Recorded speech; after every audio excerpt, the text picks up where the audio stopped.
जय सिया राम। श्री राम जय राम, जय जय राम। श्री राम जय राम, जय जय राम। श्री राम जय राम, जय जय राम। श्री राम जय राम, जय जय राम। श्री रामचरितमानस के अपलोड के प्रसंग में आज हमारी यात्रा प्रथम दोहे से आगे के लिए आरंभ होती है। जैसा कि विगत प्रसंग में हमने प्रथम दोहे तक का प्रसंग रखा था, अब आगे के प्रसंग में हम आगे बढ़ते हैं। गुरुपद रज मृदो मंजुल अंजन, नयन अमीय दृगदोष विभंजनम। तेहि करि विमल विवेक विलोचन, बरनौ रामचरित भवमोचन। देखिए, गुरु जी के चरण रज की महिमा किस तरह तुलसीदास जी गा रहे हैं। कहते हैं कि श्री गुरु महाराज जी के चरणों की जो रज है वो कोमल है और सुंदर नयनामृत अंजन है। जिस तरह दृष्टि की शक्ति को बढ़ाने के लिए अंजन लगाया जाता है, उसी तरह ज्ञान रूपी दृष्टि को अगर खोलना है तो भगवान श्री गुरुदेव जी के चरण की जो रज है, उस रज रूपी अंजन को अपने आंखों से लगा लो, जिससे नेत्रों के दोषों का नाश होता है।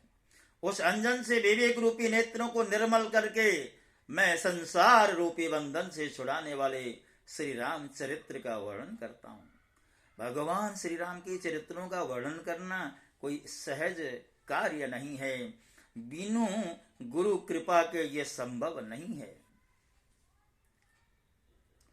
और कहते हैं, बंदौ प्रथम महीसुर चरना।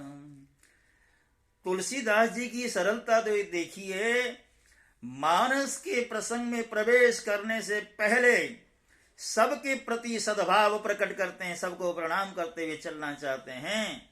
तो कहते हैं, बंदौ प्रथम महीसुर चरना, मोह जनित संशय सब हरनाम। सुजन समाज सकल गुण खानी, करऊं प्रणाम सप्रेम सुबानी। पहले पृथ्वी के देवता ब्राह्मणों के चरणों की वंदना करता हूं। ब्राह्मणों के लिए कहा महीसुर, अर्थात पृथ्वी के यही तो देवता हैं जो अज्ञान से उत्पन्न सब संदेहों को हरने वाले हैं। फिर सब गुणों की खान संत समाज को प्रेम सहित सुंदर वाणी से प्रणाम करता हूं। यह वाणी का प्रणाम है। साधु चरित शुभम चरित कपासो, निरस विशद गुण मय फल जासो। सो सहि दुख पर छेद्र दुरावा, बंदनीय जेहि जग जस पावा। फिर आगे, साधु चरित शुभ चरित कपास।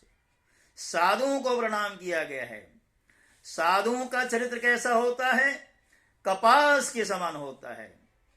हम देखते हैं, कपास से पहले धागा बनता है, धागे से वस्त्र बनता है। वस्त्र बनने तक की जो प्रक्रिया होती है, उस प्रक्रिया से गुजरते हुए जो कपास है, उनको कितना कष्ट होता है, उसको उन कष्टों से गुजर करके आगे बढ़ करके जब वस्त्र बन करके तैयार होता है, तो वह वस्त्र हमारी लज्जा का निवारण करता है। मनुष्यों की लज्जा से लेकर के शीत आदि जो भय होते हैं, उनसे हमें बचाता है। ठीक उसी तरह संत लोग भी अपने दुख की परवाह किए बिना समाज को की रक्षा करने में लगे रहते हैं। इसलिए उन संतों को जिनका चरित्र कपास के समान है, उनको मैं प्रणाम करता हूं। मुद मंगलमय संत समाजो, जो जग जंगम तीरथ राजो। राम भक्ति जहाँ सुर सरिधारा, सरसई ब्रह्म विचार प्रचार। जय सिया राम, जय जय सिया राम। संतों का समाज आनंद और कल्याणमय है, जो जगत में चलता भरता तीर्थराज प्रयाग है, जहां उस संत समाज रूपी प्रयागराज में राम भक्ति की गंगा जी की धारा है और ब्रह्म विचार का प्रचार सरस्वती जी हैं। संतों में जो ब्रह्म विचार रूपी जो धारा है वो सरस्वती की धारा है, और संत तो स्वयं चलते भरते प्रयाग हैं। विधि निषेधमय कलिमल हरणी, कर्म कथा रविनंदनी बरनी। हरिहर कथा विराजति बेनी, सुनत सकल मुद मंगल देनी।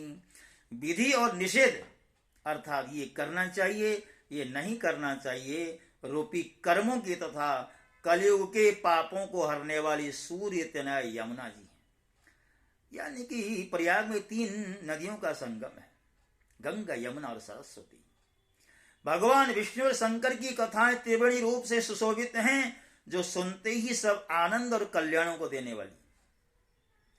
बटु विश्वास अचल निज धर्मा, तीरथ राज समाज सुकर्मा।